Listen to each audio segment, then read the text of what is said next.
Beware, spoiler phobes! You have stumbled into a storm of spoilers. This podcast is still split into two sections. In the first calm section, Neil and I will cover the 6th episode of A Knight of the Seven Kingdoms, titled The Morrow, where Dunk has won, but everybody still needs to yell at him. We'll break down the big change from the source text in the calm, because now you've seen the entirety of the first season of the show. In the second storm section of the podcast, we'll take what little we know about the production of season 2 and smash it together with Neil's knowledge of the second novella in the series. We're not ruining, we're enriching. The realm. Do you know what the realm is? It's the 1,000 blades of Aegon's enemies. A story we agree to tell each other over and over till we forget that it's a lie. But what do we have left once we abandon the lie? Chaos. A gaping pit waiting to swallow us all. Chaos isn't a pit. Chaos is a ladder.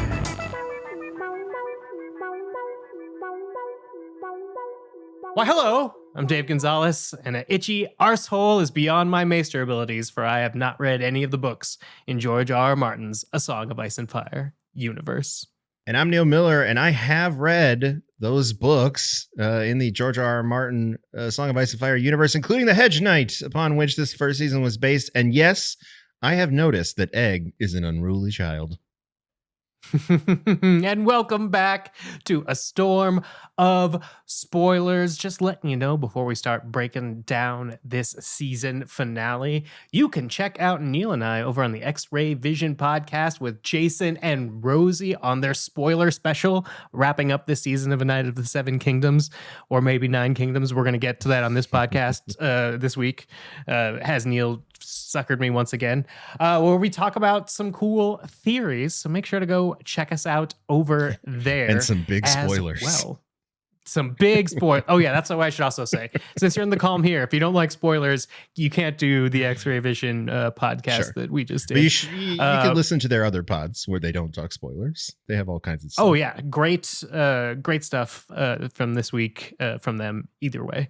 Also, we are going to jump over to Monarch Legacy of Monsters Season 2 this week.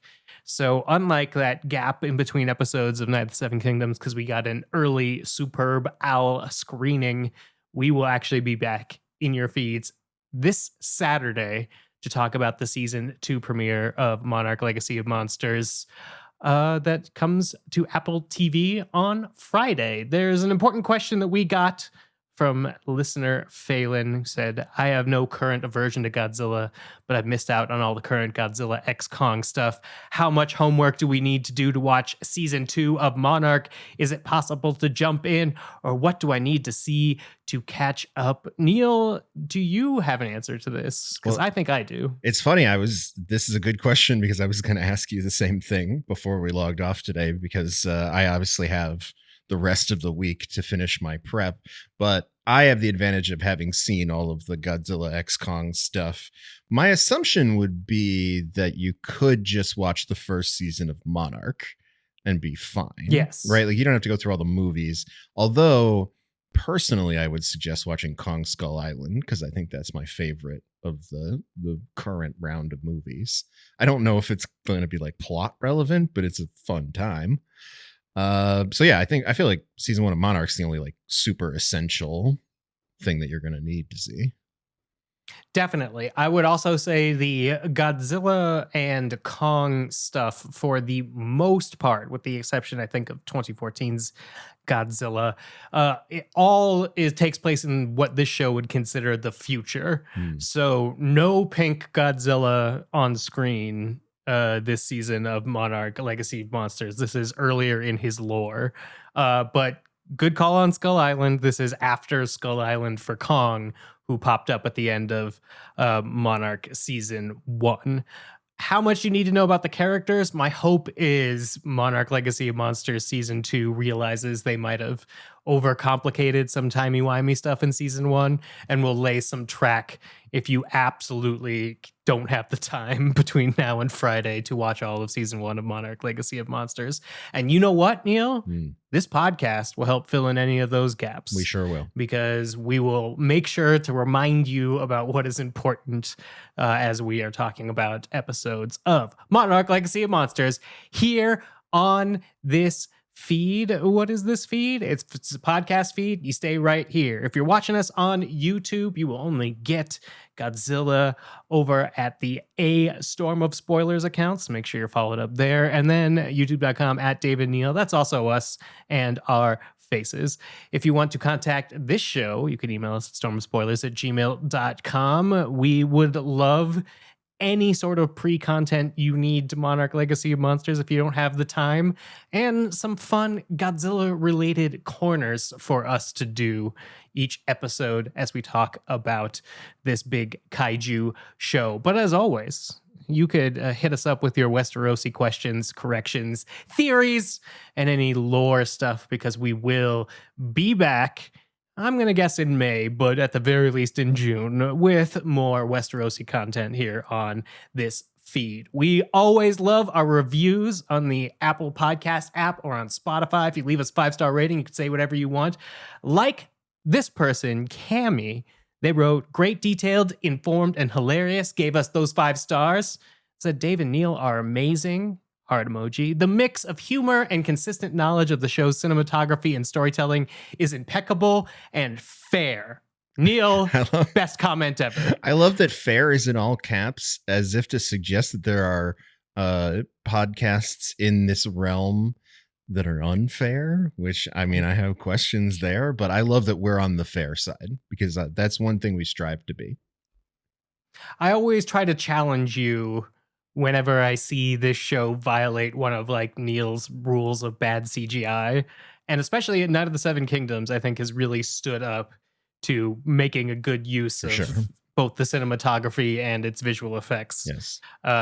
Hopefully that's what they mean by fair. Yeah. When House of the Dragon season 3 comes back, the fairness will kick into high gear, I assure you. Watch those contact points between the ground and the very unreal dragons this summer with Storm of Spoilers. You can also get more of Neil and I if you head to patreon.com/Dave and Neil. It's DA7E&DNEIL for more television show coverage. We are just wrapping up Hannibal for our TV rewatch members. Those are our highest level members, and it's really fun over there where I am in the book reader seat and Neil is watching a very gross and weird adaptation of some Thomas Harris novels. And also kind of sexy. It's also a real kind of sexy roller coaster. Anyway, I think that's all we need to tell you about you, Neil and I, outside of Night of the Seven Kingdoms. So, Neil, what happened this week in the conclusion of season 1 of Night of the Seven Kingdoms on HBO? Well, Dave, all kinds of stuff happened, specifically to Sir Duncan the Tall, who begins by receiving substandard medical treatment and then gets invited to come live with his bestie, Lionel Baratheon. He then attends the funeral of Prince Baelor, R.I.P. He re-meets the new wife of his other bestie, Raymond Greenapple Fossaway. He has a heart-to-heart about tortured legacies with Prince Maekar. He refuses to take Egg as his squire. He attends Humphrey Beesbury's funeral. He gets forgiven by Lord Ashford's daughter. He decides that he will actually, in fact, take Egg as his Padawan. He presides over a happy ending for Sweetfoot. He nails a penny to a tree, and he heads off in the direction of Dorne with his new squire, who may or may not have told his father that he was leaving with the tall man. So it's a release of pressure this week as Dunk and Egg head off on their next journey. Yes, we could deal with that right up at the top, because I did promise that that we deal with it in the calm. Apparently, we get a quote unquote post credits, because we do get a very funny joke card cutaway.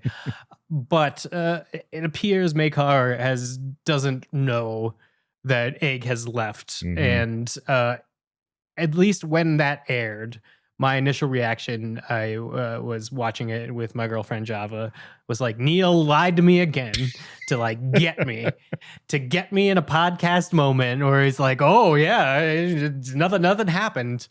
So I guess props for you in this season, keeping me on my back foot, even though I supposedly no spoilers. But apparently this is maybe a change. I've since done my spoiler reading, and there is some debate in whether or not the novel has to have Maekar give permission to Egg in order to leave. Well, it's interesting because in the novella, this is not a scene. There's no post-credits scene in the novella. And also, Maekar is very much aware of Egg. Well, as far as we can tell, he's aware of Egg leaving. It kind of plays out the same way. There's just no scene where Maekar is like looking for his son and is kind of mad. So I think this is, again, the show playing with some ambiguity where it can. And I love that they've been able to do this because it's a way of giving us an answer to a question that we didn't necessarily know we had, but also not necessarily giving us an answer, because I think there are like several different possibilities here, right? Like obviously one is Egg snuck off, didn't tell his father that he was leaving. Maekar is legitimately upset here at the end. And Egg snuck off before, that would parallel Dunk leaving Flea Bottom. Classic Egg move. And you know, which could result in his father being very angry and sending people after them. The weird part there is that Dunk and Egg are not going to be hard to find because one of them is massively tall and the other one is specifically bald. And you know, like your Maekar is still I mean, he's now upgraded as the Prince of the Realm due to the death of his brother. So like he has plenty of power. He will have plenty of knights and hands and people that he can send after them if he so chooses. So they're not going to have any trouble finding them. And also at that point, Dunk doesn't know that he's supposed to be hiding. So like they're not going to be like incognito, right? Like we do see Egg wearing his hood, but that's more of just to sort of a general hiding of Egg's identity as they go along on the road. So that's like option one, is that this is what it appears to be on its face. There's a couple other possibilities. The other possibility, and this one I kind of like, is that it's all a bit of a ruse between father and son. And there's a couple of pieces of evidence to this. There was somebody on Twitter who went through and screenshotted the last scene very closely and noted that Maekar's ring, which is something we see him wear earlier in the season, is no longer on his hand. And I'm not going to get into why this is important for season 2 and the second novella, but it is important that his ring is gone and is in the possession of Egg. That much I can tell you without spoiling anything. So whether Egg stole that or potentially it was given to him by his father, you know, a sort of in case of emergency sort of situation. Right. So like if I were to play devil's advocate for this, there's a missing scene where Egg is like, time to kill my brother, and Maekar's like, yeah, man, I get it. It's tough, you know, being a Targaryen. Maybe I'm a shit father, but like being a royal is being a royal. I'm trapped in this now, like series of succession drama things that it's forever gonna dog me. Sure. Maybe you could get a way out, but I need to save face somehow. Right. So like everybody needs to see me lose you again. Yeah. And if you're Maekar, if you put yourself in his position, he already has a very long list of tough conversations that he has to have with his own father, King Darren the Good, who is going to be King Darren the Pissed when he gets back to King's Landing. In fact, if I were Makar, I would be going directly to Summerhall and go nowhere near King's Landing at this point, because he's going to have to explain the Baelor thing. He's going to have to explain why Arian's face is all fucked up. He's going to have to explain why Valar, who is now next in line for the throne, is just super sad all the time, obviously. And so like, this gives him some plausible deniability on Egg. It's not I let Egg go off with a random hedge knight. It's Egg ran away again. What are you going to do? So I think if this is a scheme between Makar and Egg, that actually kind of makes sense. And then, of course, the third option is that, Egg ran away legitimately, I guess. So I'm leaning more toward that Makar is aware, like he's in on this, right? That he is both aware of his bad dad status and aware that this is the best thing for Egg. Because I do think in this episode, he makes it very clear that he understands the stakes of what's going on with Egg, right? Like when he's like, this is my last son, which is a really hard diss on Aemon, but I guess they've already decided. Who gets mentioned maybe twice in this entire season, as far as I could tell. If like the bookish one is enough of a mention. Already be on his way to Old Town, because like they are not giving him a chance whatsoever. But so it's like he knows that Egg is sort of his last chance to have a good kid come out of this situation. He knows that everyone has been sort of moved up the chain in their potential to have to be on the Iron Throne. And he's like, well, if it falls to my side of the family tree, I got to have at least one good option here. And he sees the logic in what Dunk is saying, that, his other kids are spoiled. And it would be very good for Egg to live among the people, as I think any great leader should. It's good to have leaders that come from the working class and have experienced some hardship in their lives. This is, I think, one of the core problems with the Targaryens, is they are a bunch of brats for the most part. Yeah, well, if you believe that you are the blood of the dragon, sure, you are cursed with that lineage, and you can't even, life hack yourself by, infusing yourself with blood of peasants, because that would be dirty blood. The Targaryens have no options, Neil. Well, and especially in this era where they don't have any actual dragons, because when they go to one of the the peasantry and they're like, well, I'm the blood of the dragon, most of the peasantry looks at him and they're like, well, who gives a shit? Like, you're just some blonde. We're not that impressed anymore because the dragons are gone. So Egg is going to need to develop some other skills if he's ever to be a good prince or beyond. I think this is a good, interesting episode of television with how it deals with like raising a squire. Because I do think Sir Arlen gets some great moments, especially the one in the end where he gets to like ride off, and we presumably are done for him, at least for a little bit. But sure, I do see it as the end of an arc where we get to have the ambiguity about whether or not Dunk was ever actually knighted still. But ultimately, what we're left with there is sort of what it feels to be right. Mm-hmm. And with Makar, we're given a certain amount of ambiguity that makes me want to think that he's capable of that type of inner reflection where he's like, I am a bad dad, because it is kind of amazing if you think about it, that this dude who is like, maybe my foot will be useful someday, and Makar's like, not likely. And then the guy turns around and he's like, well, you're a bad dad. So, and like, that's an insane thing to say to royalty. So I hope that he has the capability to think about that, at least for one of his sons.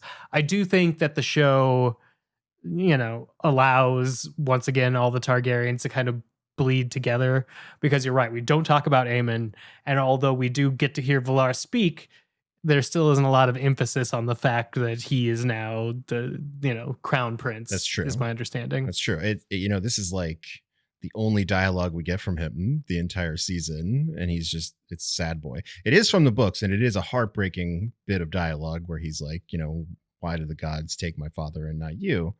But yeah, I mean, it would have been nice to spend a little more time with Valar, I guess.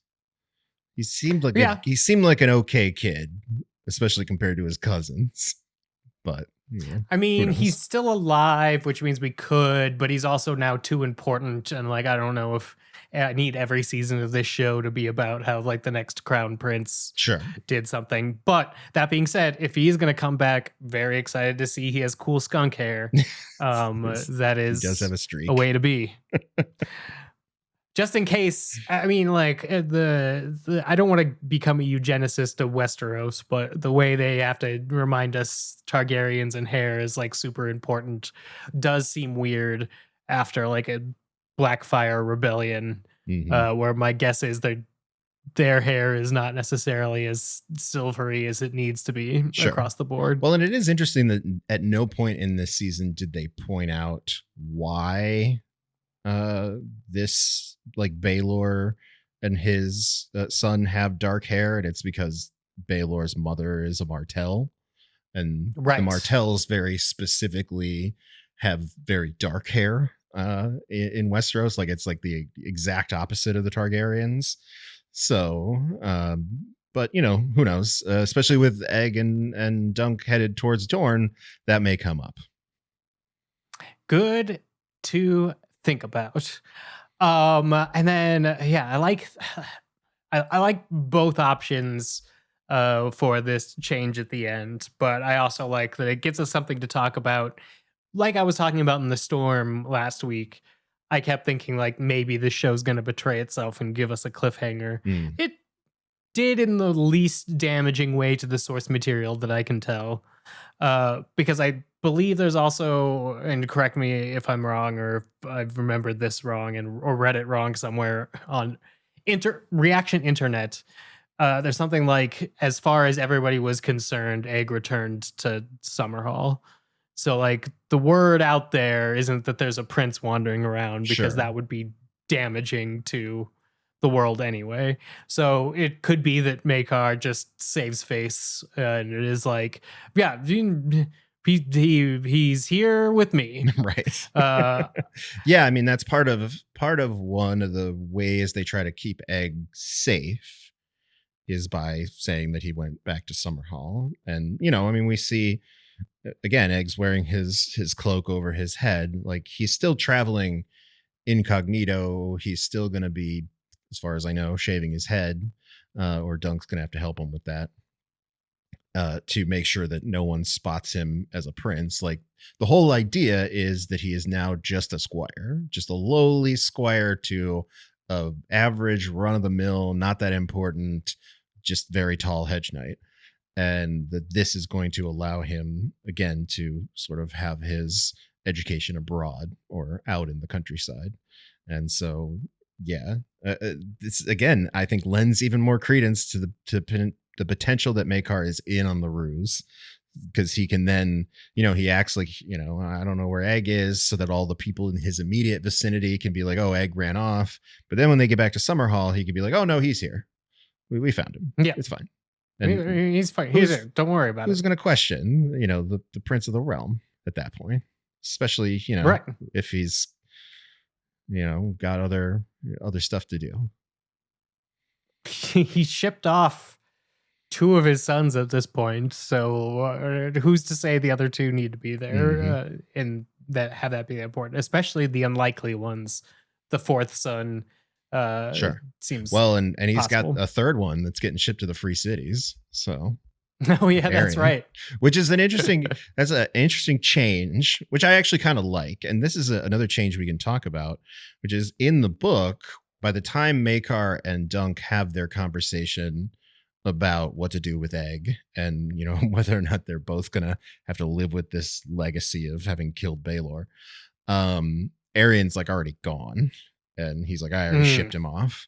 But Arian is here, and that allows for us to both see his fucked up face and see his very sad demeanor at the end, which I love. But also we get this additional scene with Egg where he, I think, is considering some kinslaying. And I kind of like that, mostly because of Dexter Saul Ansel's performance, which I think is, it really, brings his performance with in the sense of like, we've watched Egg's whole positioning toward his brother, specifically Arian, throughout the series, right? Or throughout the season. Like when they're at the lists and they're watching Arian go at, Sir Humphrey Harding, he's like, kill him. Egg really doesn't like this dude, Yeah. There's some deep family trauma here. And so I kind of like that Egg gets this moment.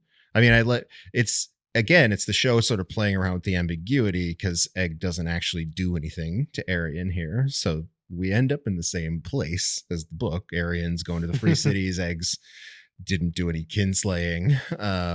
And so like those characters can go on about their previously mapped out character arcs.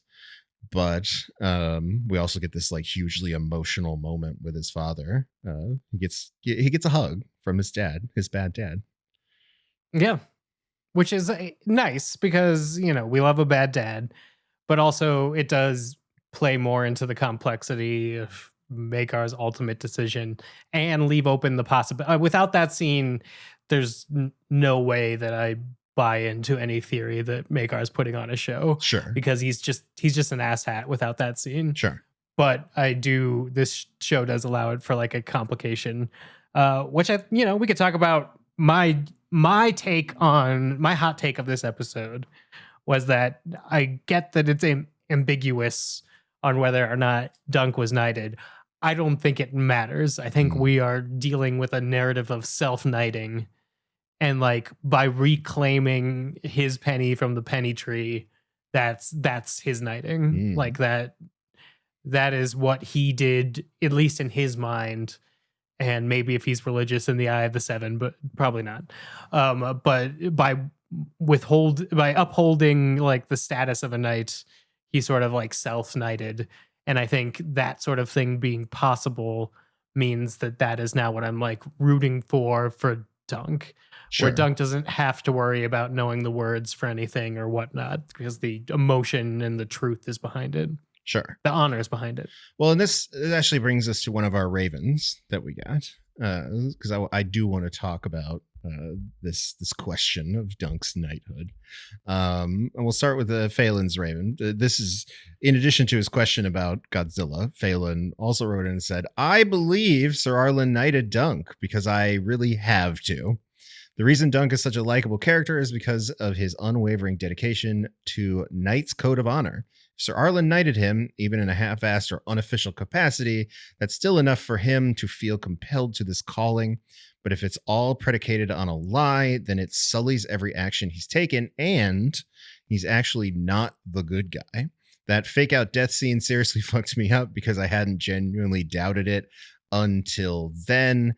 Phelan goes on, a little tangent here, to say, "My favorite scene of this first season was the Alice with 3 fingers dissertation, a dogged spirit, giving more than is asked, a tale of hope and honor. It reminded me of the best Bronn and Tyrion wine-soaked discourse, which was always my favorite dialogue from Game of Thrones. If this series can continue to give me elevated, heady conversations about bawdy shit, interspersed with acts of chivalry, I'll keep coming back for it." I agree with that second part for sure. I feel very similarly as well to the first part of Phelan's raven here, which is I was watching that scene as Sir Arlen is, I don't know if he's faking his death or if he just kind of fell asleep as this is playing out, and it appears as if the show is going to give us a hard answer. I could feel rage rising where I'm like, here comes an adaptation choice that I may not like, because I like that it's ambiguous. I like that we can have this, we'll continue to have this conversation, hopefully for many, many seasons, about whether Dunk was truly ever knighted.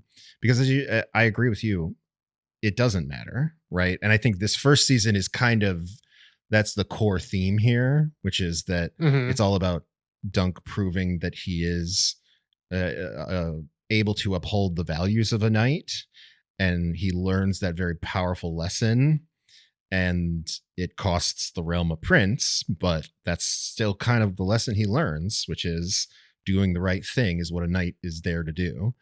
And so I like that that is something that we'll continue to come back to in as we go along, and that we don't really know for sure. And so, but by the end of the scene, I was heartened by the fact that Sir Arlen wakes back up and we don't get an answer, right? Like I like the show. Well, he wakes back up and he says the knight always finishes the story, which A, implies, yes, he did knight it, and B, is a great shot at George R.R. Martin. So right, it's like, exactly. It's a very artful way of dealing with it, but also it makes me think, you know, ultimately that's sort of like he's living a life. He hasn't been knighted. It's like the knighthood is bestowed on people through like knight to knight lineage, and that had to start presumably with a king. Because I guess a king could also make knights, would be my guess. Sure, yeah, I believe that's so true. Like, all of these things are. It's a title that is supposed to represent an honorific, but it is a title that can represent, sure, you know, serving a lord well, or doing a great thing in battle, or some sort of like great feat. Yeah. So it's this weird balance between a political title and like a sainthood. And I like the sort of, you know, chivalrous balance that you can make the purest honor knight by self-creating, because that doesn't seem like a violation, especially in a world where they're like, the seven will influence combat. Sure. So we'll throw everybody if you do into it wrong, a pit, the gods will sort it out. Exactly. But I also think, especially if we consider the two on-screen knightings that we've seen in this story universe, right? We've seen Brienne of Tarth in Game of Thrones and Sir Raymond Fossaway here in this story. We kind of get the full range of them, of like the full spectrum of maybe the gravitas of what it takes to become knighted, right? Because Brienne had to climb the mountain, like fully climb the mountain and overcome incredible obstacles. She overcame sexism in Westeros on top of all of the physical things that she had to do to get to that moment where Jaime knights her. And like by the time we get to that, the reason why it's such a great episode is because by the time we do that, she's the most deserving knight we've ever seen. And I don't think it's just a coincidence that episode is called The Night of the Seven Kingdoms, and this series is called The Night of the Seven Kingdoms, and they're all about tall knights. But then we also, in this one, we see Raymond Fossaway, who is being knighted for serving a noble purpose, but it's also a little haphazard, right? Like, he was a squire yesterday. He's doing this one noble thing, and we kind of need another knight, so we're gonna make him a knight, right? Like, right. Sir Lionel takes it seriously and does an awesome job of looking cool when he does the knighting, but it's also kind of random, right? Like, it's a very convenient knighting, and it works out very well for everybody involved. Shout out to Raymond and his new wife and his new illegitimate child and his new cider business. I think I'm rooting for all of that. But by comparison, he did not work quite as hard to get to that moment as someone like Brienne, but they both end up with the same title, which is Knight of the Realm. Right. And I think that tracks really well to where ultimately what we want for Aegon is for him to have these experiences, sleeping in the gutter and eating shitty food. Is you want this sort of valor to be proven by deeds, and there's a certain sadness about a world where you have to cling to a code that says be nice in order to justifiably be nice in certain situations. Sure. But at least with these characters, I feel like they have the metal to it. So this season ultimately posed a very interesting question of, was Dunk, knighted? But ultimately I came out at the end of it being like, doesn't matter. Like this Sure. guy, definitely a knight in my mind now because he embodies all of the things. Yeah. Stop raping, sir. In my headcanon, he is absolutely a knight. He's more of a knight, whether he got the ceremony or not, than someone like Sir Gregor Clegane. Like, Hey, there you go. Who I believe also has an honorific and is a real piece of shit. So yeah, I think that, but I'm also still very much on the side of, especially because the show keeps playing around with it, that Sir Arlen absolutely did knight him. I mean, the only person that can answer this is George, and I hope he never does, because it's a fun thought experiment either way. So, but I'm still on the side that, like, before Sir Arlen did it, I'm still on the side that shot that we get in episode 4 of Sir Arlen like shrugging is the moment that he knighted him. He just didn't do the words right because Sir Arlen was like probably drunk and couldn't remember them all. Right. Makes sense. I like that. What a arc for a series for us to get there. I would also not be opposed, even though riding off into the ghost cornfield is a great way to go, as Maximus would tell you. But I would like more Sir Arlen in the future if they decide for sure we need a quick flashback to some poops and scrubs as we learn more about Dunk's past.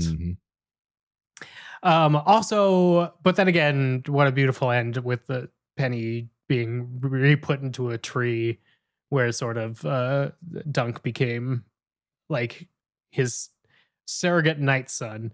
Just love this show. What a time to be in Westeros. Well, while we are defending a character from Phelan, we have another Raven from Pat, longtime listener Pat, who wrote in to second us with our previous defense of Steely Pate and his armor. But I do want to stop here before we get into some more plot and read this Raven from Pat. I'm sure that if Dunk had the coin and Pate had been given the appropriate time, he could have fashioned some plate to supplement Dunk's chainmail. But the chain did its job, keeping Dunk alive. Dunk got stabbed a bunch, I'll agree, but he never got cut. Chain is pretty good against that. As big as Dunk is, he was lucky that Pate could manufacture a chain shirt large enough for him in the time frame of the tourney. I think our soft-spoken, well-bearded Smith performed a miracle. If anyone deserves some chastisement for Dunk's injuries, it's Sir Arlen for not instilling in Dunk the instinct to keep his shield with him. I also groaned when Dunk took off his helmet in the middle of the fight. Holy cow, that made me worried for his skull. It's a little bit of a Mandalorian problem where we just have to see the actor's face. But I do think this is a good way to once again reinforce that Steely Pate did the best that he could. But to bring us to the beginning of the episode where we get some jazz and a maester that's no good at his job, as we rejoin like the episode and get this talk with Lionel that honestly is really tempting to just go be a party night and maybe go to Tarth. Sure. That all seems good to me. Neil, when he says there's a war coming, is there a war that I should be expecting when he says that? Or is that just like, me saying the AI bubble's about to burst? Well, I mean, listen, Lionel Baratheon is a high level lord of Storm's End. So he is politically connected, so he's got his ear to the, I mean, he loves to party, obviously, but he also reads the news, I guess would be a easy way to say that. And they did just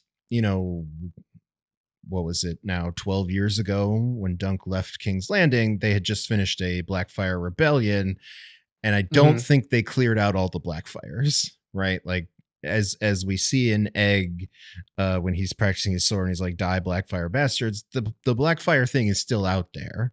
So the idea that maybe there's going to be another uprising at some point against the Targaryens is sort of in the air, and I think that might be what he's referring to.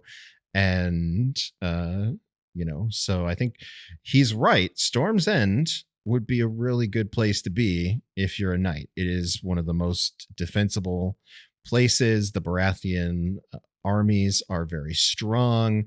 They have access to the sea and Tarth, which is an island.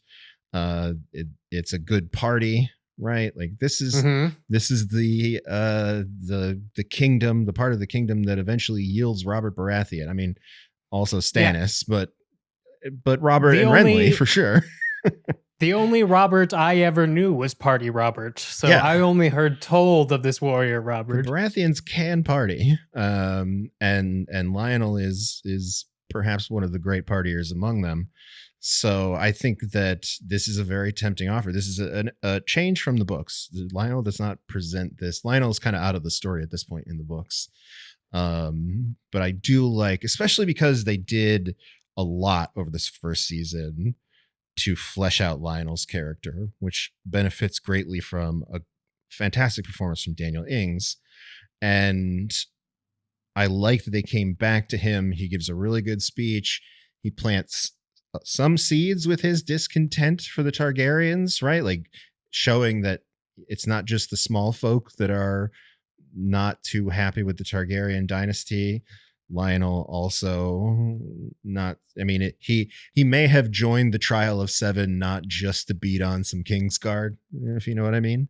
Even though the Baratheons are on the side of the crown, maybe they don't feel so great about the crown. And I think that's an undercurrent of the times, right? I feel like that's a really good example of the political moment that the Targaryens are in, right? King Daeron the Good is known that way, is known as the Good for a reason. He has presided over the putting down of the Blackfire Rebellion. He has presided over a relative era of peace and prosperity.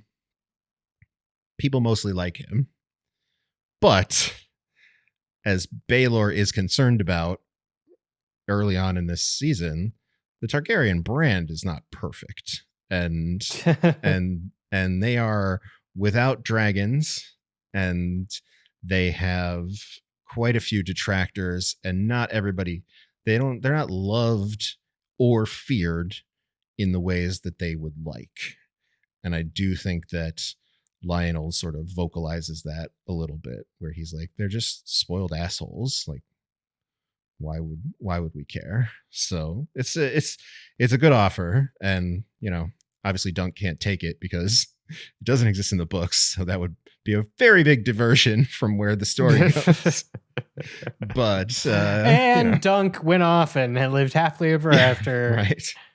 But I like it because I like more Lionel, and I mean, obviously we don't know, even book readers don't necessarily know all the details of what happens after the third one.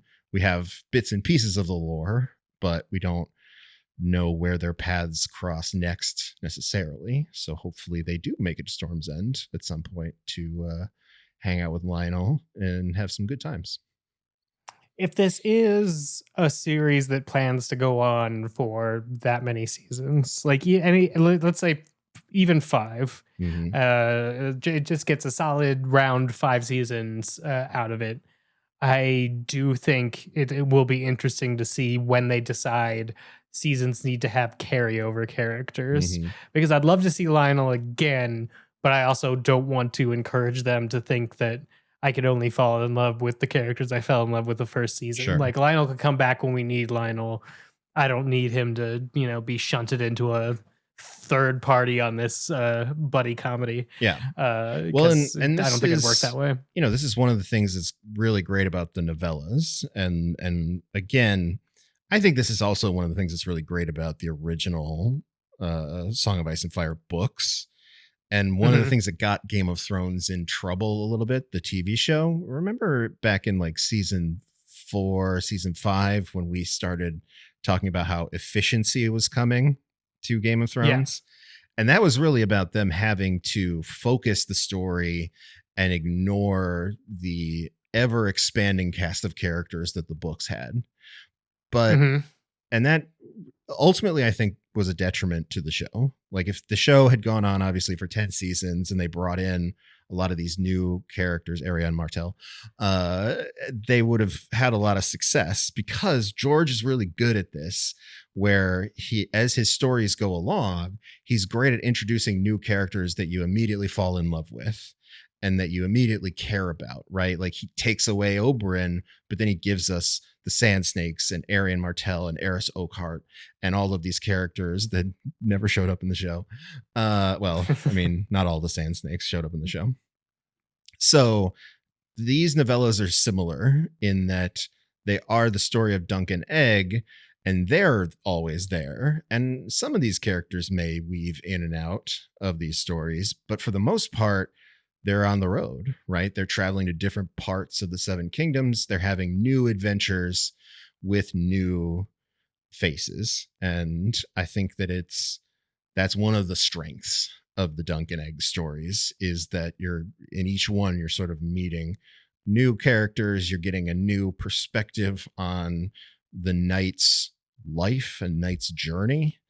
And so I think that, the show will have opportunities to bring some of these characters back, but I would like, especially for in the places where they're going to add stuff, like story, I would rather them add more, like they did here in season 1, add more original like flashbacks to flesh out the story. Don't succumb to the temptation to bring back familiar faces just for the sake of it, like right. If we have to wait a couple seasons to see Lionel Baratheon again, it'll be worth it, is what I'm saying. I appreciate that. And also I'll give it to the two post Game of Thrones HBO adaptations so far. There was a world where I thought they were going to pivot hard into Starks, and they tried and they were like, no. And it is a certain amount of restraint, like Disney eventually learning not to lean on Darth Vader in every piece of Star Wars advertising, that does show some growth in the franchise. Sure. So I appreciate that for Game of Thrones, that they're kind of holding back on some stuff that could be really easy. We could ice zombie really quickly again. We could go north of the wall really quickly again. But instead we got a nice non-magical, with the exception of maybe some story fortune telling and dragon dreaming season of television in Westeros. Well, which and then is interesting. Eventually the Starks may show up in these stories and it'll be worth the wait. I think that's fun. And I can wait. That's the point. They're still out there. Can't wait for that to happen. Being grumpy in the snow. I'm sure. Well, the North is one of what I'm now realizing is 9 kingdoms. Neil, another moment in television history where I was like, wait, what? And then he listed them and I'm like, oh, okay. Please explain to me how I've gone my entire life calling it the 7 kingdoms, but also talking about all of these sub kingdoms with you. Here's the thing. This actually should be the most controversial thing for book purists, because Egg's not right. I mean, okay, he is kind of right in the sense that there are, in his time and going forward into the time of the Song of Ice and Fire story, 9 distinguishable kingdoms as he lists them. But that is not why they're called the 7 kingdoms. So he's right to an extent, but that's not why they say, King Darren is Lord of the 7, Protector of the Realm, Lord of the 7 Kingdoms, blah, blah, blah. The 7 kingdoms is in reference to the 7 monarchs that existed on this continent prior to Aegon's conquest, right? Aegon was the first Targaryen that came over from Old Valyria. He and his 2 sister wives took over with their big ass dragons, like the big dragons, including Vhagar. Oh, Granny War Crimes. She shows up in that story when she was younger. But at that time, there were 7. And I will give them to you. It was Torrhen Stark, who was king in the north. We're very familiar with his later lineage. One I'm sure you'll like, Rhaenyra Arryn, who Nice. OG, Very familiar with his lineage. who was king of the Mountain and Vale. The Vale is very much one of the kingdoms at this time. Then there was Harrenhal, who you will note is the namesake of Harrenhal, King Harren. Right? Because that's before a dragon came and melted that whole castle. He was the king of the Isles and the Rivers. So this was the combined Iron Islands, Riverlands, and some other islands off of the other coast. So that was all one kingdom, right? Which in Egg's time and beyond is considered two kingdoms because eventually the Ironborn sort of earn their pseudo independence. And then you had Lauren Lannister, who is king of the Rock, which eventually becomes the Reach, or the Westerlands. Then you had Mern Gardner, who was king of the Reach. And then you had Argilac Durandon, who was the Storm King, which is what eventually becomes Storm's End and the Baratheons and the Stormlands. And then Miriam Martell, who was the Princess of Dorne at the time. And so those were the 7. And so the Crown Lands was not original. And King's Landing did not exist prior to Aegon's conquest. Aegon built King's Landing after he showed up because there really wasn't a capital. Because these 7 kingdoms all operated independently of each other and had to like forge their own treaties and whatnot. And then, like I said, the Riverlands and the Iron Islands were combined. So like technically Egg's right, but also historically wrong. So I think I do think it's funny because the show did such a good job, as we've mentioned multiple times, playing around in the ambiguity swamp of almost changing canonical things, but not actually giving hard answers and modifying the canon. And then this one is one where they kind of put their foot in it and they actually give us a title card that says, a Knight of the Nine Kingdoms. But ultimately, I think amounts to just them being very silly. And I think Ira Parker even said this in one of his interviews, either with Entertainment Weekly or Variety, where he's like, yeah, that's a joke. I don't know how that's going to land. Because, well, I mean, it is a pretty good joke. Like, it's like, if I went my whole life, I don't know what the American equivalent to this would be, calling both North and South Dakota the Dakotas and be like, well, technically they're 2 separate states, but but whatever. So we call it the Night of the 7 Kingdoms because that's what it was when it was originally formed. Sure. And we live in a society where our majority ruling religion is very obsessed with 7 of everything. Right. So it makes sense to me that these sort of things become flagships. Yeah. Well, and it's important to note that even though Egg has this take as a child, regardless of how much power he accrues later in life, no one ever changes this, right? Robert Baratheon is Lord of the 7 Kingdoms. Joffrey, 7 Kingdoms. The Mad Kings, 7 Kingdoms. Daenerys, 7 Kingdoms. It's 7 Kingdoms all the way through. So no one is ever like, we got to update this to the 9 Kingdoms. This is just like a little kid talking shit. Yeah. Fair. It's him being technically right, the best kind of right. Sure. Just not right enough to change the title of the show. It's him having a moment of intellectual superiority over his lord, his new lord knight that he is serving, because otherwise he's not going to get a whole lot of moments where he gets one over on Dunk. This is the only way he can defeat Dunk at anything is intellectually, because otherwise he's getting a cloud on the ear. Well, let's talk a little bit more about this series as a whole as we give away our little Georgies. These are going to be our favorites in some categories. Neil, this first one I want to kick off because the Prince Baelor Targaryen second best gift to the God of Death Award. Great title. But I do want to give this to Sir Humphrey Beesbury. Hell yeah. Who represents the Beesburys fantastically in like after the Game of Thrones series, each one of the times these guys show up, they show up, make a good point, and die. And Sir Humphreys is no exception. And I love the funeral ritual of putting the queen inside like a honey, or sorry, like a beehive sort of structure. I like this, and I also think that they have a very particular sigil that they lean into as hard as the Fossaways, but no one fucking makes fun of the Beesburys because I think this house has some clout behind it. So Sir Humphrey Beesbury, you got one line.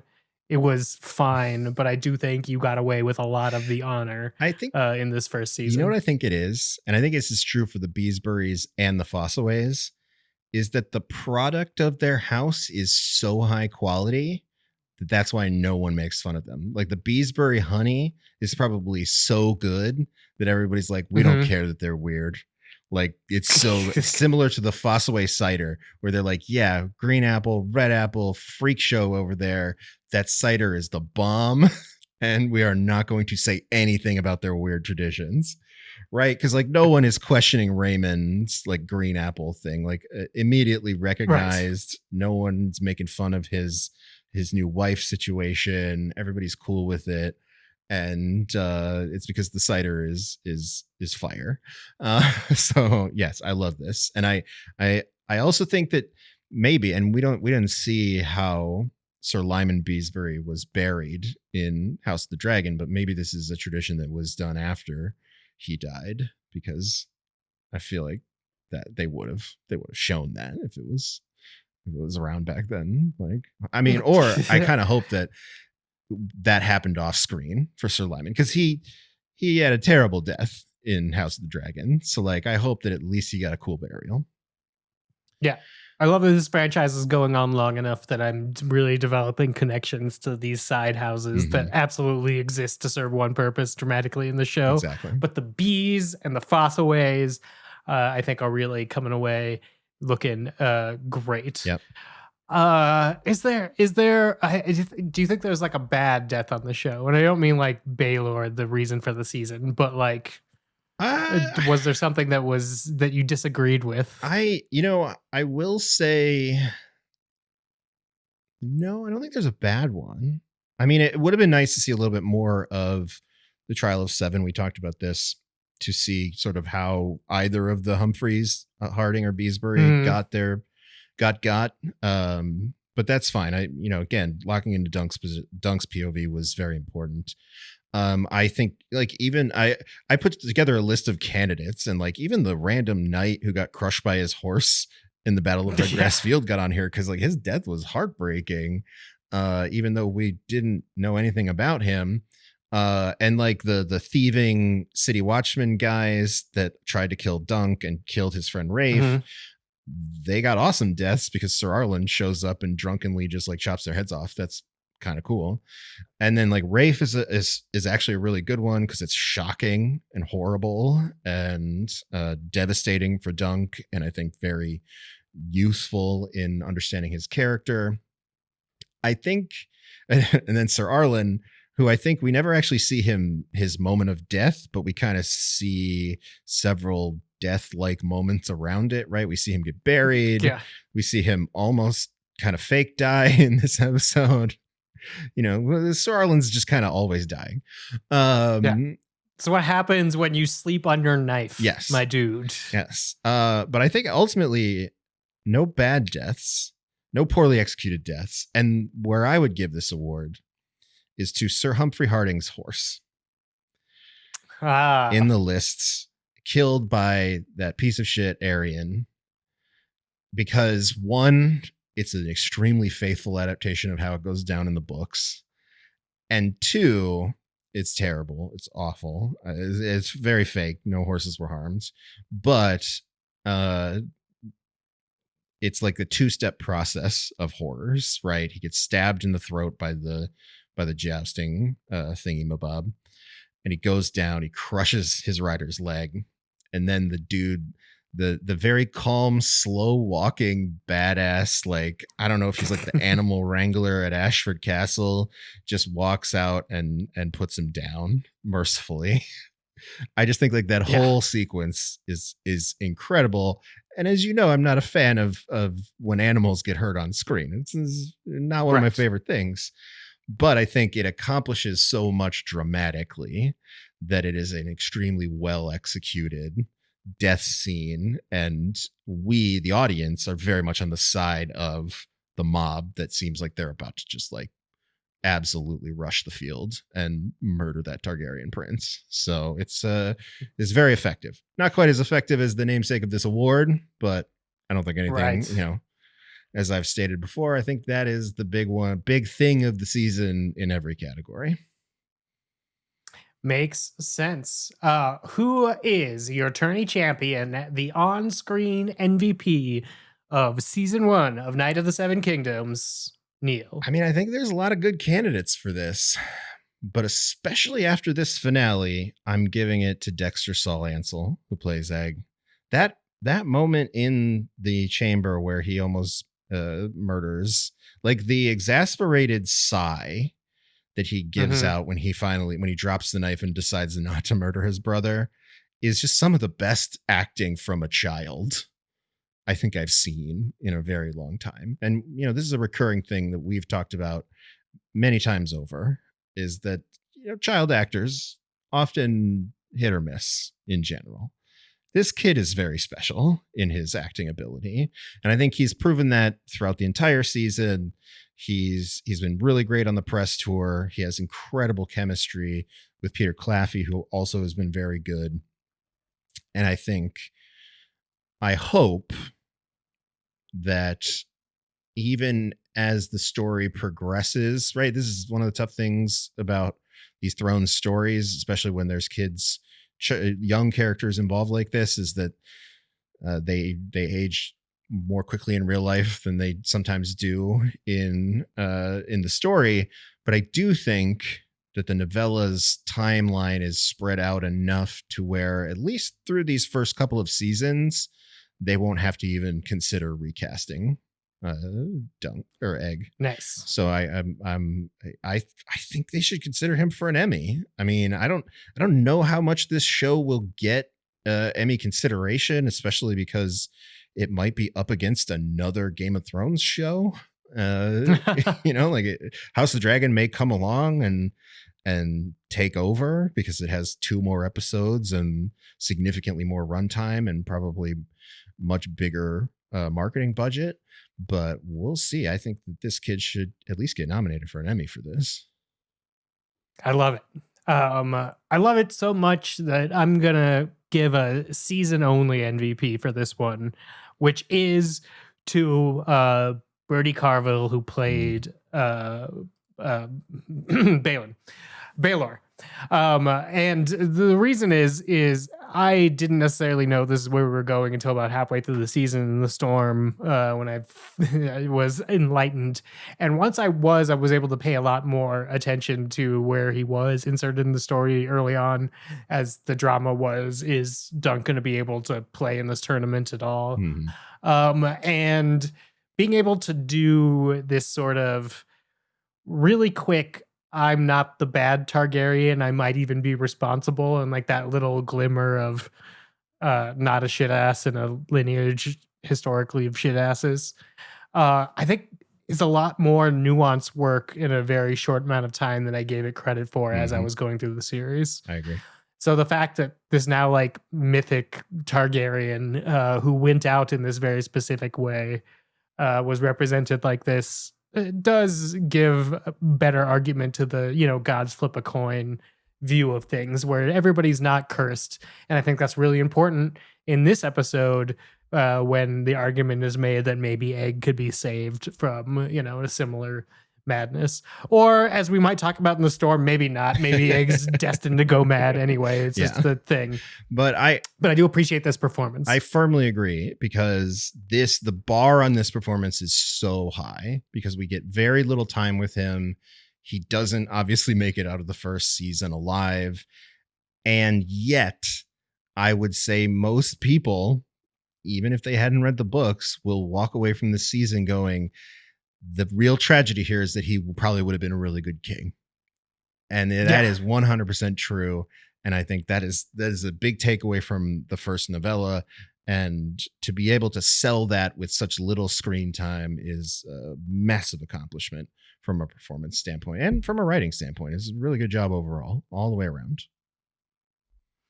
What gets your Georgie for the best or worst adaptation choice of this season? There have been very few, apparently.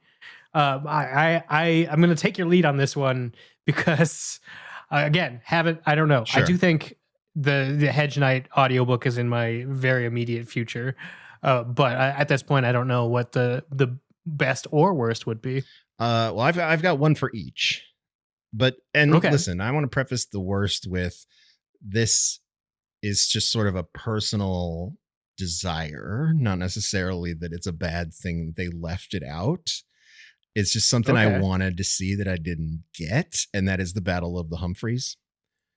Beesbury and Harding. I think I've mentioned this a couple times. They have a really interesting, I don't know if it's interesting, but it could have been interesting, joust at the beginning.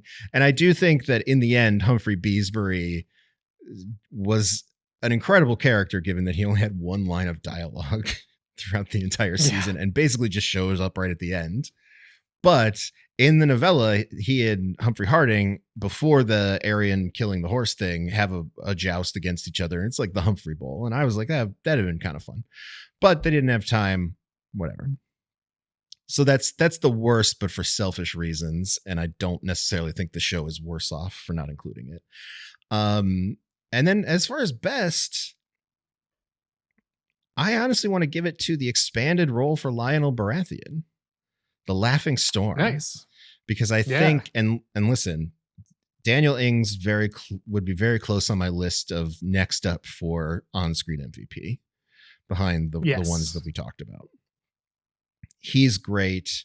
I feel like the show recognizes that, expands the role. Stuff like the party scene is expanded. Obviously, the stuff in the finale is new.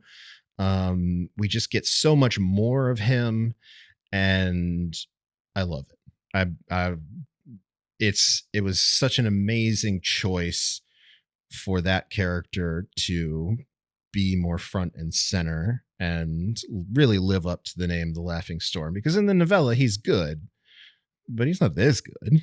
Like this is really great. And I do think that if I had to choose like one character that, you know, doesn't necessarily have to be season 2, but one character that I really do want to see come back into the lives of Dunk and Egg in the relative near future, it's Lionel for sure. That makes sense. All right, I could play this game. I have Google like everybody else. My worst is after episode 4, I believe Ira Parker even apologized for this. There's a moment in the novella where the crowd starts cheering for Dunk, and I believe it's Steely Pate answer. Dunk's like, "Why are they showing up?" or something like that. And Steely Pate says something like, "To see a knight who kept his vows," or something like that. Such a thing. Seems like an important line that could, you know, sum up a big movement of the season and why the audience was behind them. And I think there was a moment in that episode where that could have happened and it wasn't there. But the fact that Ira Parker's apologized, sort of being like, yeah, that could have been there. I just forgot to put it in there. Sorry, guys. Makes me think that, you know, that could have been really cool. So again, as somebody who doesn't know, that would be my worst. Anything that makes Steely Pate look more cool, because that guy's the GOAT, is fine in my book. And then my best is Egg and Thunder. Oh yeah. I think in terms of like the horses, I'm very interested in how the adaptation can give me more horse.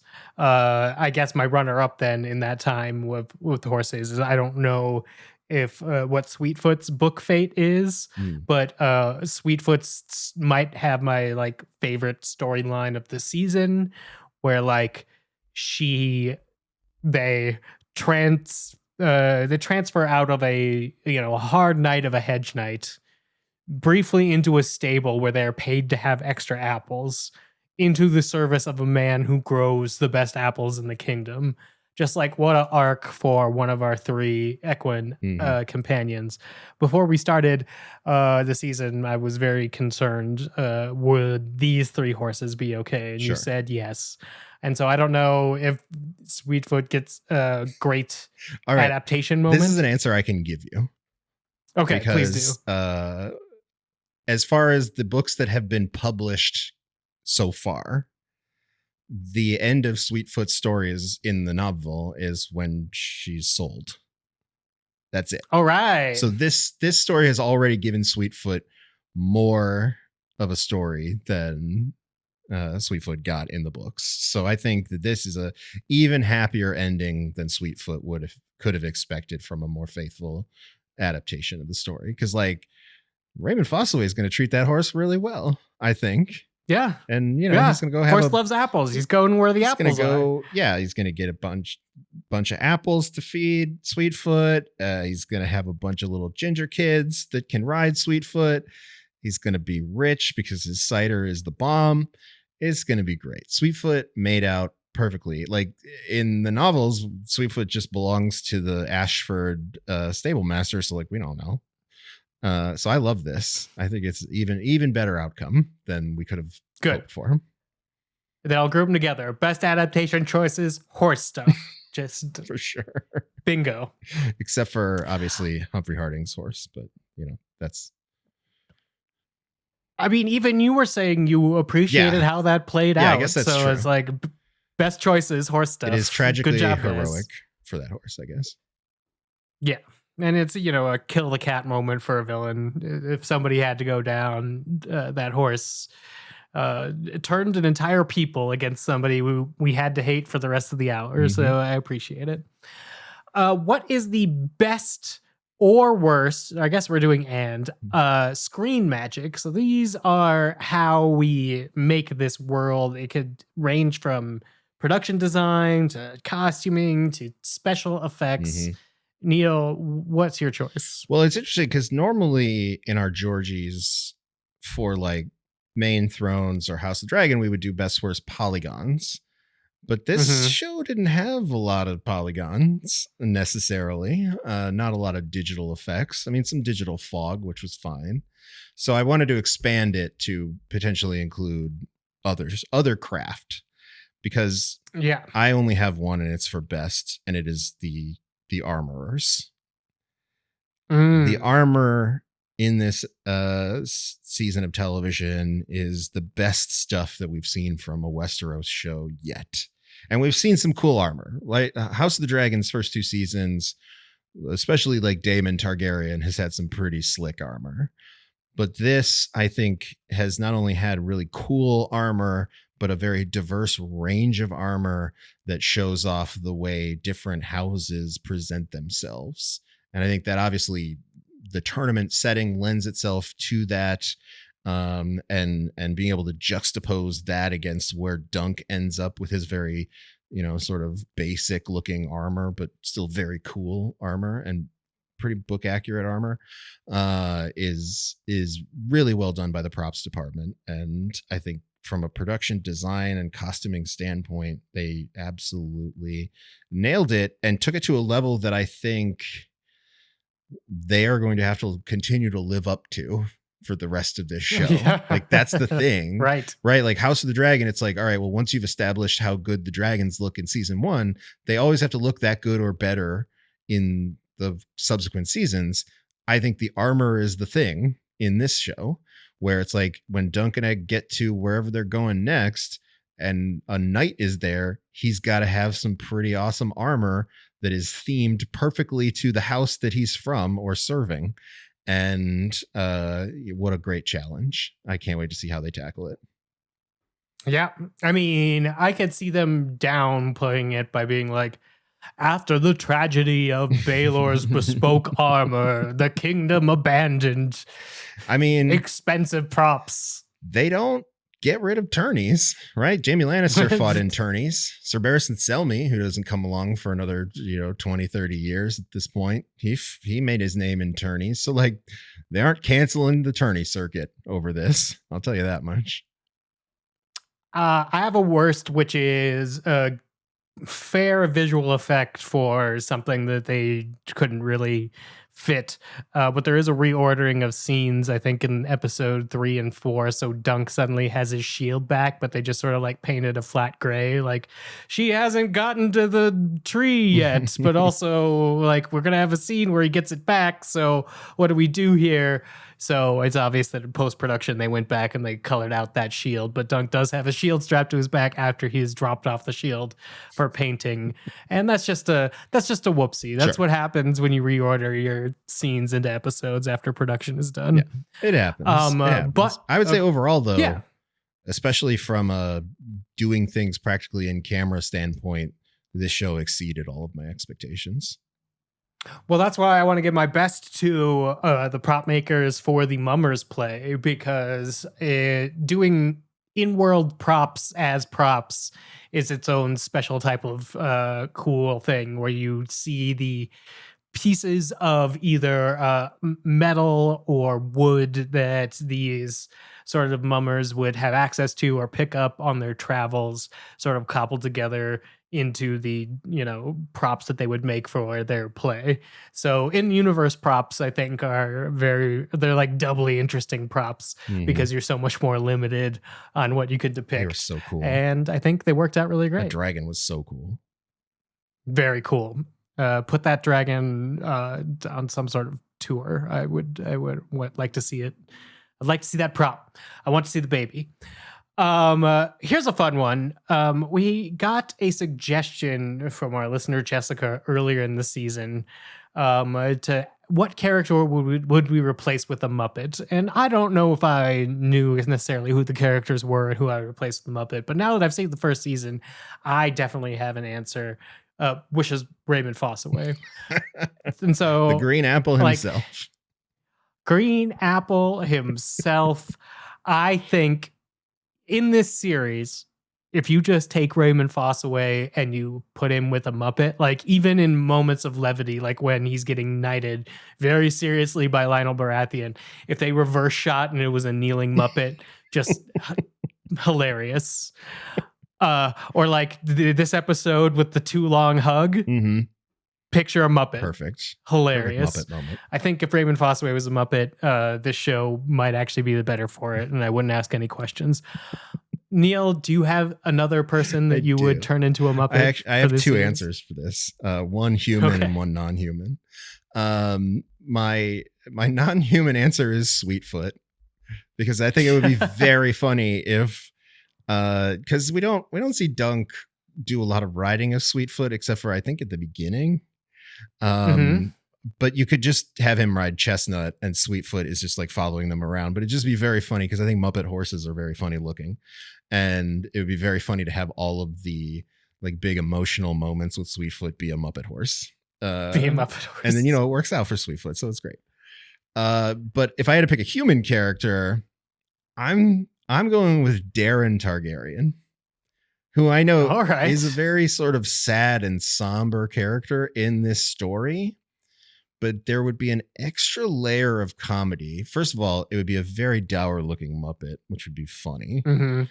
But there would also be this extra layer of comedy because you could have had shots during the trial of 7 where there is a Muppet in the background of the fight who gets unhorsed and then is just flailing and then laying in the mud by himself, which would be the most Muppet way to go down in a trial by combat. And I think that, you know, despite the fact that, again, Darren is very tortured and drinks due to his very tortured dreams, he's the most Muppet-like Targaryen that we meet for sure. I mean, I guess Egg to a certain extent, but even Egg is not very Muppety, especially by the end. Darren retains his Muppetness throughout most of the series. Yeah, I think a Muppet can't try to stab his brother and then have a tearful moment with his father. Exactly. That doesn't work as well as Darren does. I love it. And then our final Georgie before we transition into the storm is achievement in poops and scrubs. This season of television gave me unexpected delight in having some comedic cutaways and goopy moments. Neil, who's your winner for this season? Well, I'm going to cheat because Okay. I have two, but neither of them are like truly Poops and Scrubs bodily functions. But they are two moments of comedy that I very much enjoyed that are sort of physical comedy. One Mhm. is Dunk in, I believe, the first episode, just hitting his head on everything in Ashford Castle, Yeah. just because he's so awkward, which is great. And the other one is Sir Arlen's prosthetic, which is Yeah. the thing I did not see coming. I think that's a bodily function-based comedic moment. I guess so, because it's really it's a very Game of Thrones thing to put on screen, obviously. And also I think actually does give us some insight into why Sir Arlen was the way Sir Arlen was. Like there's a certain amount of Sir Arlen's character that is explained by the fact that he had a massive hog. And I think that big dick energy. he really did have big dick energy for a hedge knight, especially. So I think that's a fun, definitely not in the books. I will say that. Yeah. I'm going to take the one from episode 1 where the Game of Thrones theme starts to swell and instead we get some nervous poops. Classic poops for Poops and Scrubs. Really set the tone. Yeah, and I like that they were able to maintain that tone and that everyone sort of got it. I saw like a little bit of people who were shocked by it, obviously, but as the series went on, nobody complained. So love that early pooping. All right, Neil, is there anything we need to talk about in the quote unquote calm before we start talking about what season 2 might hold for us in presumably 2027? I think we brought it all together. Yeah, definitely. If you are curious as to what the next novella holds, we're definitely going to talk about that in the storm. Right now. I am the storm, brother. The first storm and the last. And you're in my way. And we're back for the final storm of this season of the Seven Kingdoms, where we will talk about season 2 that I believe is filming now, Neil. So we will definitely be getting some new television in this series, no matter who the business daddy is. I actually think, Dave, on that note, the fact that it is already filming and already targeting a 2027 release, I kind of think we have the pit to thank for this to a certain extent. All right. Because I'm down. The success of the pit and the fact that they have brought back the year-over-year rhythm, I think lit a fire under HBO's ass, because they were getting pretty bad with these House of the Dragon seasons and letting several years go by in between. Now, there is, to be fair, a massive difference in the way these shows are produced, right? Like this one, they built sets, they did practical effects, they don't have to CGI a bunch of dragons. That's fair. Like season 3 of House of the Dragon has got some huge dragon stuff that would take a long time to render. And so that's it, understandable that it's going to take a while, but I like that they are getting this show together year over year. And I like how it sort of fits in allowing them to take their time with the other stuff, right? Like House of the Dragon seasons 3 and 4 can take a little more time because we're going to get seasons of this in between. So I am very happy with this show's position. And I do think that a little bit of this rhythm is thanks to the success of the pit for HBO. I love that take on it. I hope more of these shows do it. It's industry wide, so I don't want to necessarily put a ton of blame on HBO for it, but there is a conspiracy world that I'm constantly living in now, where I'm like, we're like the past 3 to 4 years of Warner Brothers Discovery, a conscious decision to drive down the value of the entire package to a purchasable place. Was season 2 of House of the Dragon, if it ended with the Battle of the Gullet, would it somehow justify spending that much money on a season of House of the Dragon in a way that can't be that successful if it's ever going to be sold. Mhm. I mean, big conspiracy brain. It's a pretty good but I'm conspiracy very theory. I'm very happy now that the Cheap series is also getting more viewers, and the Pit season 2 apparently week after week is increasing in its viewership. So people are showing up for these shows that are not taking years off in between. But I think that really shifts some of the power over to the production companies that are pitching these shows. There's no need to pitch something that I think is so becomes budgetarily neutral if you annualize it over 3-year gaps in between seasons. Seems like a dumb way to do television, pretending like you don't have infinite money. All these people have infinite money. Anyway, it's either here nor there. That's not about this particular show. Let's go to this Raven from Nicole, who wrote in and said, just wondering what your thoughts are on having some reoccurring characters and also whether there should be any more young Dunk flashbacks. Each of the 3 stories written so far in different locations with different casts apart from Dunk and Egg. On the one hand, that's refreshing. We meet new characters and our main characters deal with new adventures. On the other hand, characters like Lionel and Raymond made such a great impression. I'd love to see them in future seasons, but even if they make it into the next unpublished novella that's years away, I wonder if there's a slight weakness of the format.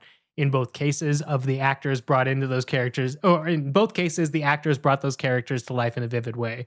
Before the show versions, it hadn't occurred to me that I'd really want to see them in a newer story. Steely Pate is a bit different. He matched my high expectations, but he's another one who would be good to see again. Maybe these characters have to be one-off wonders for the on-the-road tale to work. I also really thought the young Dunk actor flashbacks were effective and added to the storytelling. So wondered your thoughts about what more we might see.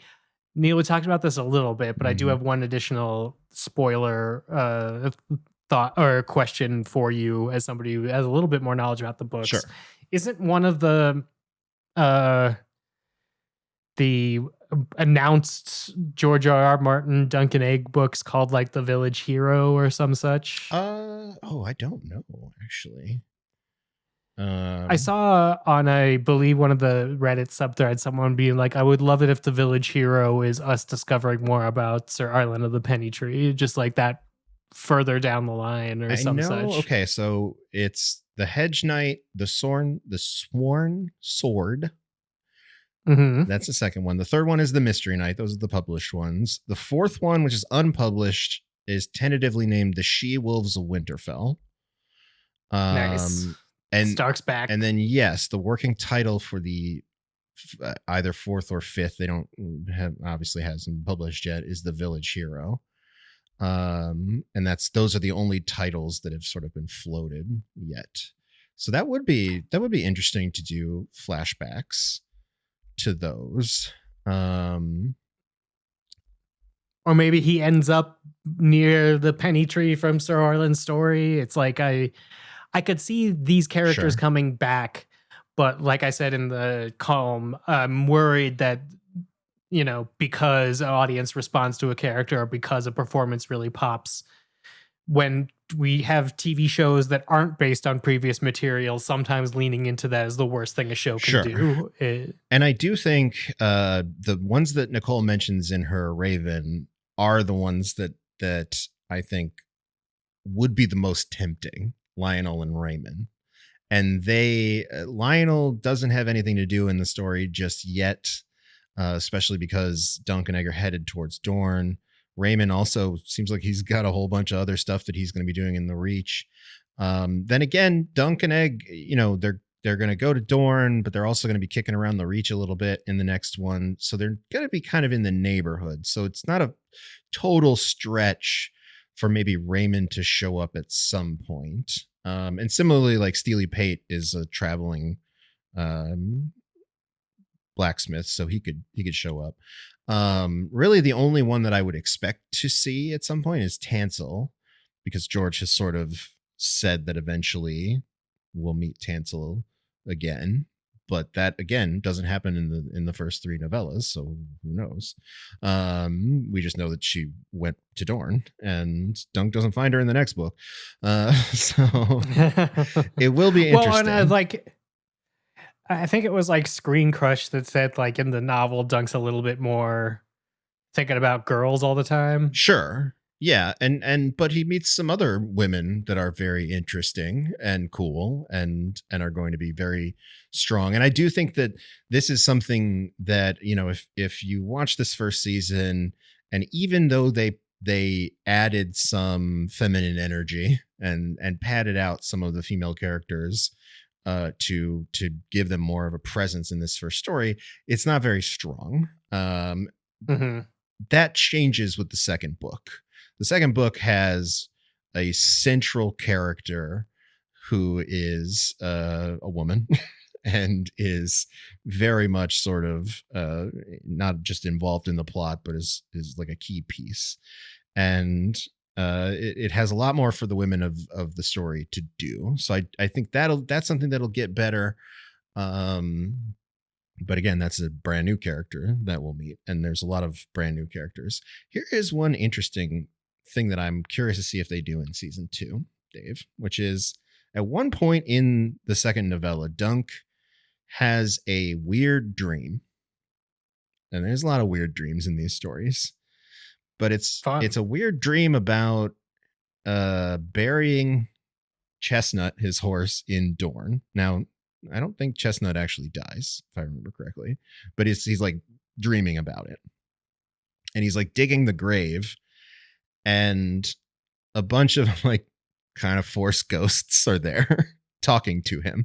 Sir Arlen, Prince Baelor, and Valar are all there interacting with him in this dream. Yeah, well, here I think did I mention the storm previously? You told me about Valar. We not this week. Things don't go but well. He's part of the sickness, right? Yeah. So the sickness plot. When the Sworn Sword second book picks up, it's a year and a half later, and there has already been the Great Sickness, which is a very much COVID-like sickness that has affected most of the 7 kingdoms, with the exception of 2 of the kingdoms.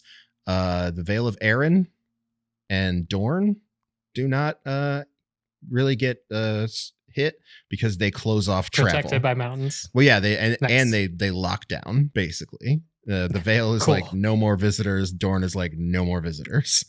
And I think this is, obviously Dunk and Egg being in Dorne, they are saved from this, but this great spring sickness, as it's called, takes a lot of lives, and a lot of lives very high on the food chain as well. I'm pretty sure this is how the king gets got as well, like King Darren. This is where he also gets sick, but Valar definitely, and which I really does make it kind of sad that this is the only time we're ever really going to have with Valar. Mm-hmm. Is in this finale episode, this like one scene. But unless he comes back apparently in a dream. Unless he comes back in a dream, which I think would be great. I mean, what a great opportunity for a cameo. You have him, you bring back Bertie Carvel as Baelor, and you might even be able to get away with doing a couple of these, especially if you're going to establish that Dunk is having these weird dreams throughout his life, because the dream thing does sort of come up a couple of times. And I would imagine, knowing George and the way George writes, that once Dunk starts having weird dreams in these first couple of novellas, that's going to continue. Or Egg is also going to start having some weird dreams as well. And those are really great places, in addition to flashbacks, where we could start to see some of these other characters come back. I mean, more specifically, the ones who die. That doesn't solve for Lionel and Raymond, but it definitely solves for, like, we could see Baelor again, which I think would be kind of a fun substitute, because I don't think there's any reason for us to see Lionel Baratheon in a second season unless the show goes way out of its way. Which means he would be in the third season, because you told me he does come back in a particular way where they duel or something. The third book has been written. The third book. That's like way further down the line in life. Well, we just know what happens. Well, yeah, because this is when Egg is king. This is like way later in life.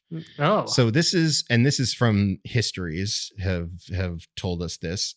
When Egg is older and he becomes king, he has a firstborn son, and he names him Duncan. And so Duncan Targaryen.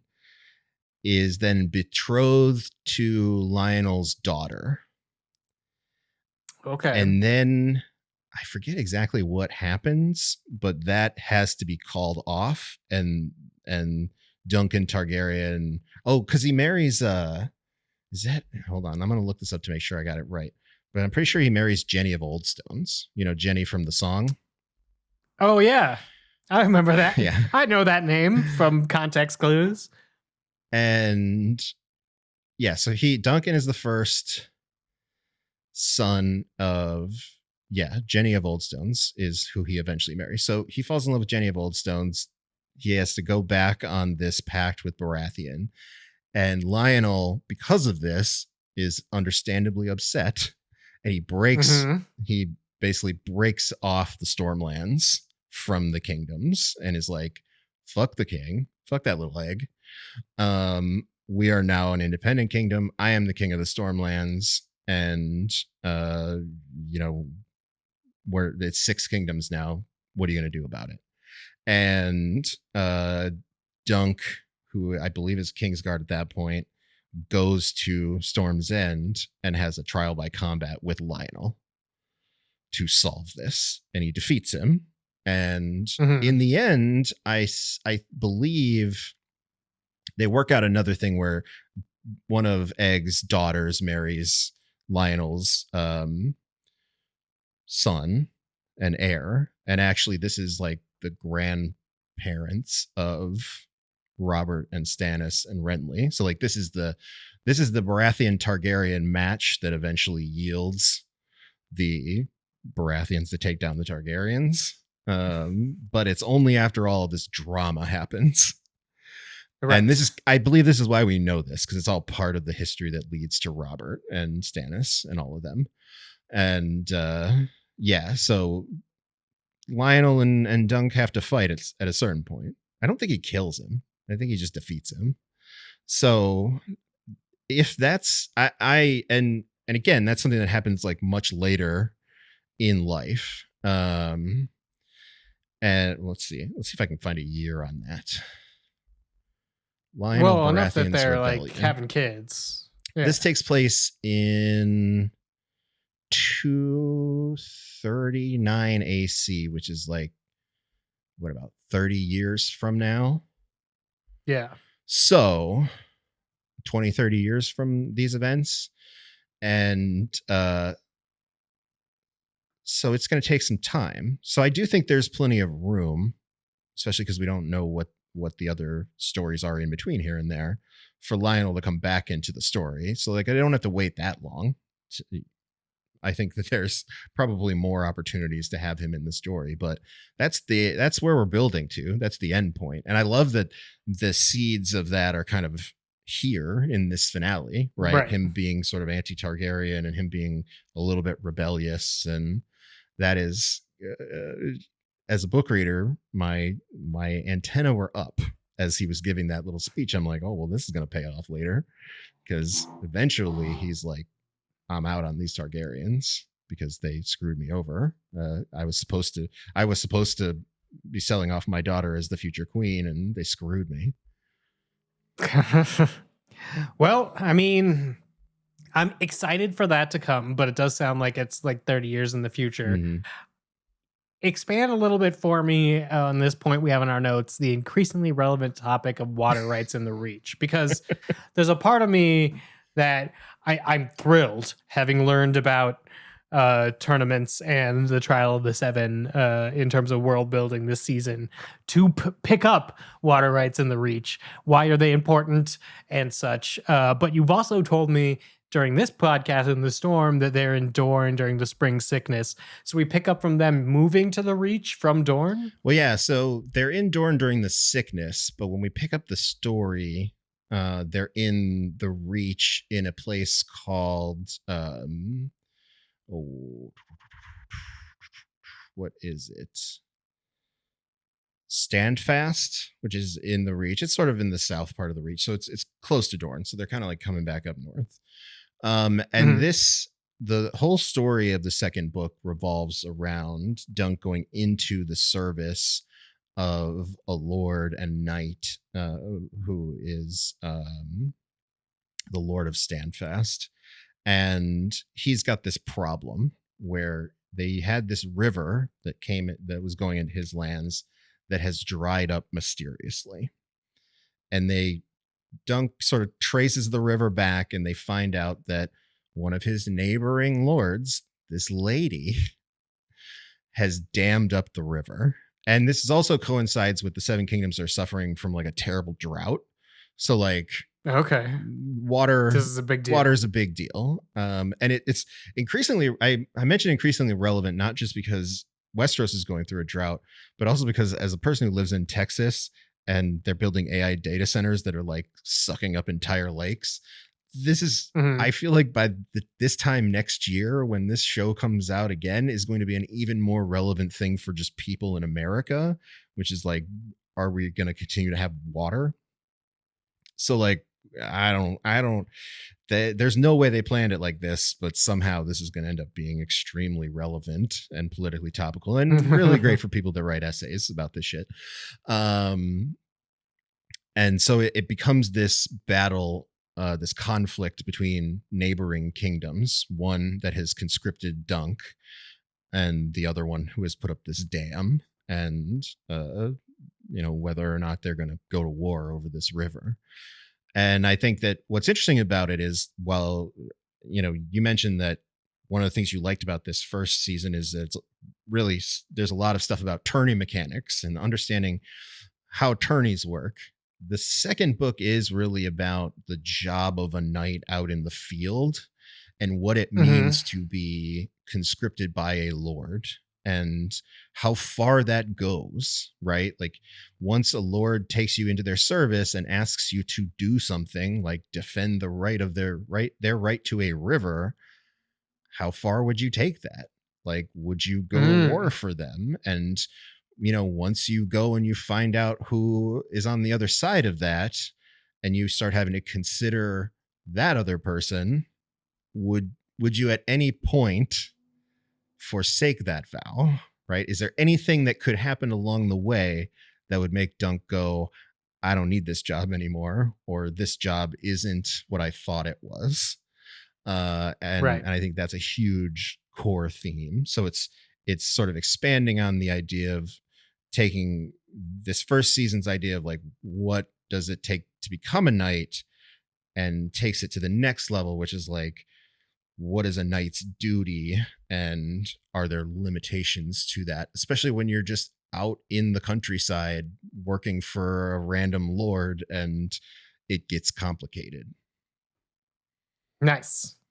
I like this. I have to get used to my, Hatfield McCoy jokes. Sure. Dust Bowl jokes. A little bit. We'll have to figure it out. A little bit of that. It's not quite Blackwoods and Brackens, but it's it's a neighborly dispute that, in a drought, the river is life and death. So it becomes a very serious situation very quickly.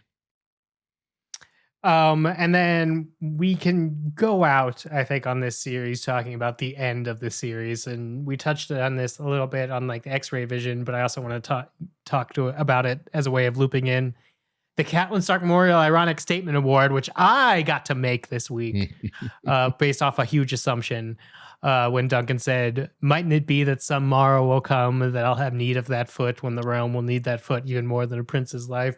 And Makar's like, hell no. But I'm like, I bet that happens. Neil, is this like I mean, obviously we know from Joffrey, 5 pages in the White Book, Dunk's going to do some great things.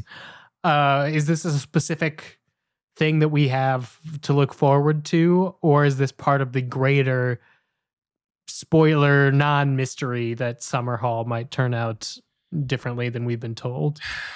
It's a little bit of both. Okay. I think, we obviously don't know the full truth of Summerhall, and that could be very important. But even by then, by the time we get to Summerhall, Dunk is the head of the Kingsguard, the Lord Commander of the Kingsguard. He's been Egg's right-hand man throughout his entire kingship. And this, the realm needing his foot has happened many times over, I think. Like Dunk, there's a reason why he has so many pages. Like there are many things in the lore that already exist that suggest that Sir Duncan the Tall is a very important figure in sort of keeping the whole thing together. Especially because, as we talk about, like when we talked about Summerhall in previous Storm segments, the reign of King Aegon, of King Egg, is relatively good for the small folk, and it doesn't go over well with the highborns, and the person who is chiefly responsible for defending him, protecting him, is Dunk. And so that, you know, like I said, he has to fight Lionel Baratheon at one point over this shit. And that's very important. And we've talked a little bit about the Blackfire Rebellion, right? That was put down at the Battle of Redgrass Fields. That was just the first one. There are a couple more coming. And Dunk is very much involved in making sure, because, you know, obviously they don't succeed, right? The Targaryen dynasty doesn't fall until Robert's Rebellion. So Dunk is very instrumental in making sure that the Blackfires don't take over. And there actually is, in the third novella, that novella's story revolves around some Blackfire stuff, some Blackfire Rebellion adjacent stuff that Dunk becomes involved in. So, you know, I think that's an example of where Dunk sort of like accidentally backs into some heroism. But then I think as we go forward in the novellas that have not been published but have been outlined by George, there's probably a lot more, even more direct heroism that Dunk engages in to serve the realm. So as skeptical as Maekar is, Dunk is right. Like, the realm needs him. I don't know if it's more than Baelor, because again, Baelor would have been a pretty good king, but the way this whole story pans out, the realm really does need Dunk. I like all of this, and I also like how they're telling this very nice story about honor, but also slow playing all these elements we're talking about. Or last week we talked about the dragon eggs that, you know, might eventually end up being Daenerys's dragon eggs. So they have all of these Darth Vader threads that they could be being like, this show you like is actually more of the thing that you thought ended stupidly. Yeah.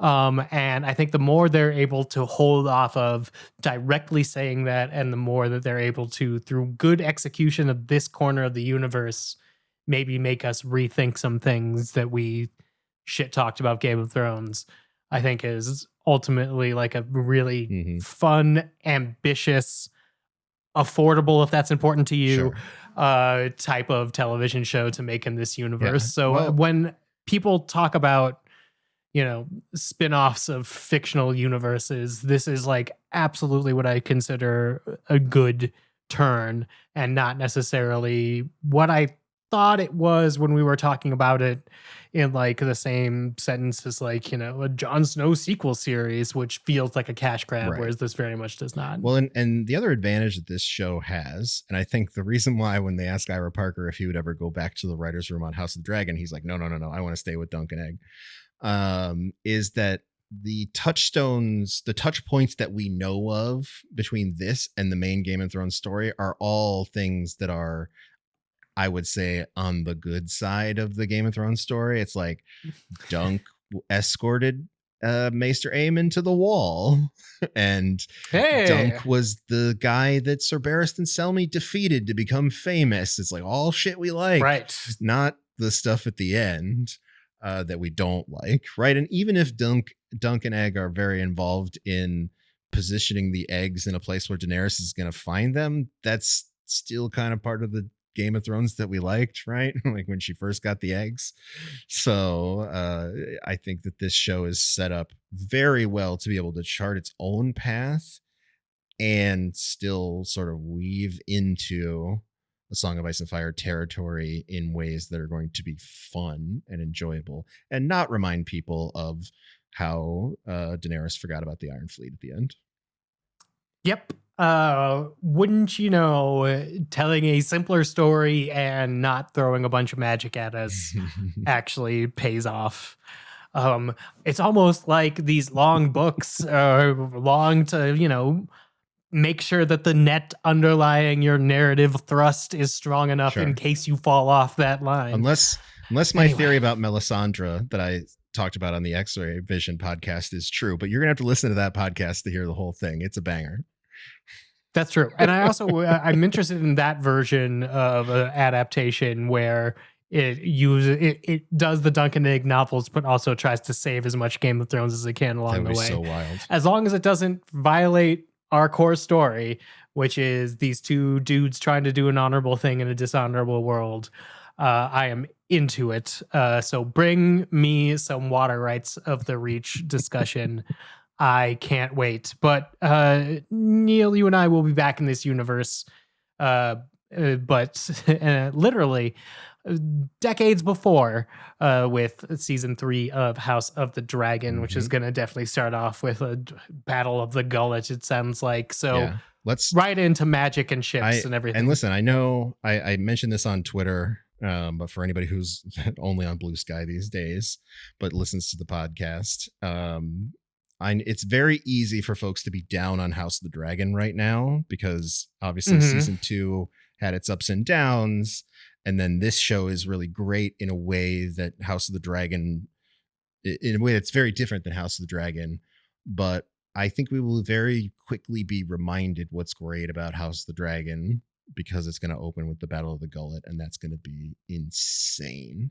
And I am very much looking forward to that. So, you know, if you're into Westeros, even if you're not going to join us for the Godzilla show, which I do think you should because it's going to be a lot of fun, we will for sure be back to not only cover season 3, but I believe we're going to do some episodes leading up to that where we go back through the first 2 seasons of House of the Dragon.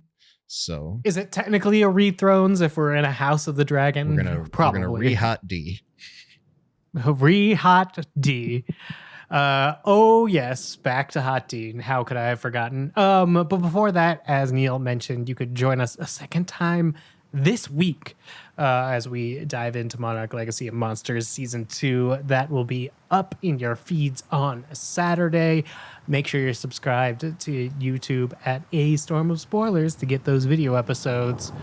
Oh man, until then, go out there, be excellent to each other, and you could be a good person and knight yourself, God damn it.